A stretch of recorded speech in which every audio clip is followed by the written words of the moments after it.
David, you've done a great job in your work in showing me all the problems of what happens if God has settled the future. Human freedom, God's freedom, it's all threatened. Mhm. How do you solve some of these problems without giving up a perfect being God?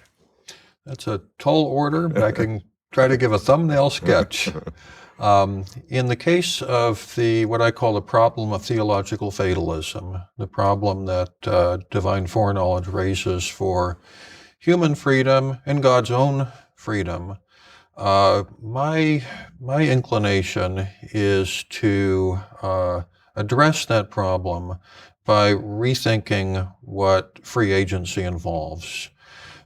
Going back to Aristotle and the Nicomachean Ethics, there have traditionally been two requirements on free agency, which now tend to be articulated as the alternatives condition and the sourcehood condition. Mm-hmm.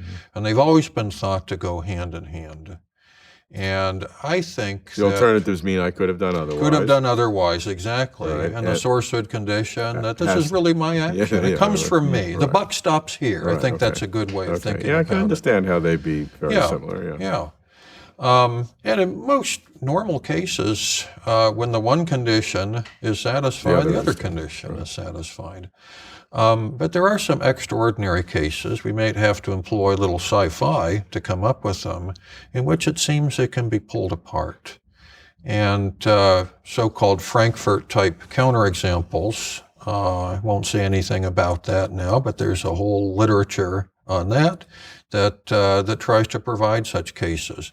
Since we're talking about divine foreknowledge, I think that the divine foreknowledge scenario, let's imagine there's this being, God, who has infallible knowledge of the future, can similarly present us with a rather unusual case in which Aristotle's two conditions are driven apart.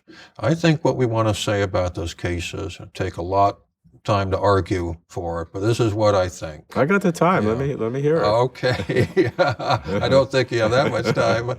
But I think that the lesson to learn is that divine foreknowledge, if the argument succeeds, it does strip the agent of alternatives. The agent can't act otherwise, because that would be to falsify a belief of an infallibly omniscient being. No one can do that. So I think the argument succeeds in stripping the agent of alternative possibilities. But still keeping the sourcehood. Yes, there's nothing in the argument that challenges the genuine sourcehood.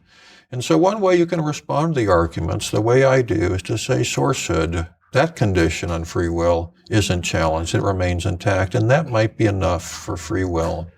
If you think that... Isn't that changing the definition of free will to the so-called compatibilism? I mean, isn't that a lower grade free will? I mean, by definition.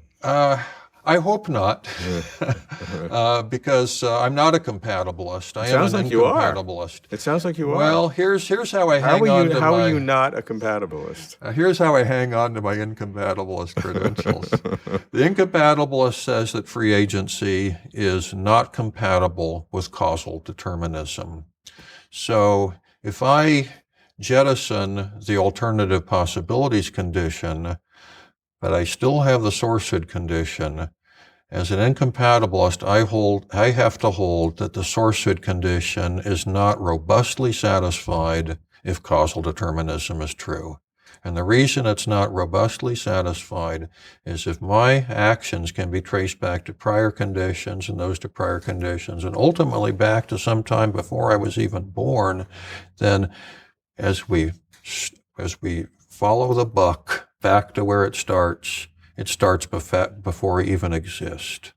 So if causal determinism is true, I'm not the source of my action in the way that I think one has to be the source in order to be free. So that's an incompatibilist notion of sourcehood. Okay, but you're saying that the causal chain, either in the physical world or God, knowing it goes all the way back. So you're not the source of that. So you're an incompatibilist, but you reject that. Right. But it still seems that you're by rejecting the alternatives, you're giving up on Part of what's been essential to free agency. Yeah, and part of what is the core definition of compatibilism, because you are saying that your view of free will, God's free will or human free will, is compatible with no alternative to that, to the knowledge of that action. But it's still not compatible with causal determinism, which is what's of the essence of compatibilism. And how is that not again? Because if causal determinism is true, then the condition I retain, which is the sourcehood condition, can't be satisfied in the sense that I require.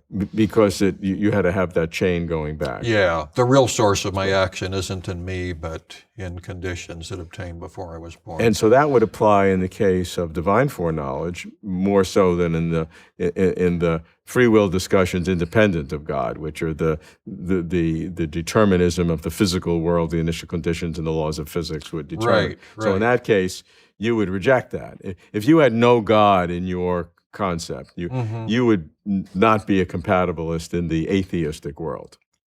Right. You would not be, because you still have your sourcehood and generation, and you and reject. Probably also my alternatives, because God wouldn't be there to take them away from me. Right. But the core reason is you would have everything starting, the sequence of events before your birth or whatever causing you, so you would reject that.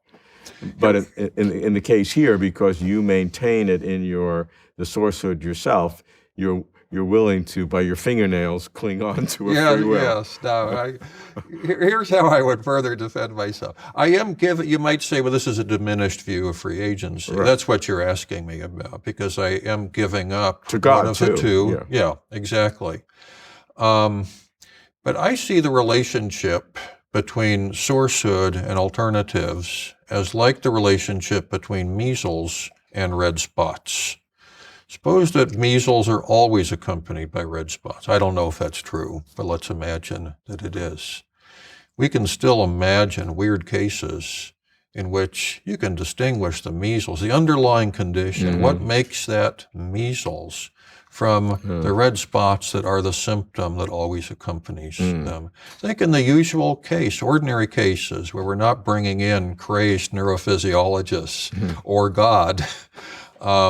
Perhaps it's true that free agency is always accompanied by the availability of alternative possibilities, but it's in these weird scenarios that we can see that there's a difference between free agency and the underlying condition that makes you a free agent and the symptoms that typically accompany. So your conclusion would be, of the two components of free will, able to do otherwise and sourcehood for myself, that there's a radical differentiation, not two, but the real deep core is sourcehood, where it's coming from, and not the symptom, which is the doing otherwise. Exactly, that's right. So in brief, this is really a case, the problem of theological fatalism, that I think is interesting, not just for theists who believe in such a God and whose beliefs are then challenged by the possibility that this God is incompatible with something else they believe in, human, robust, free agency.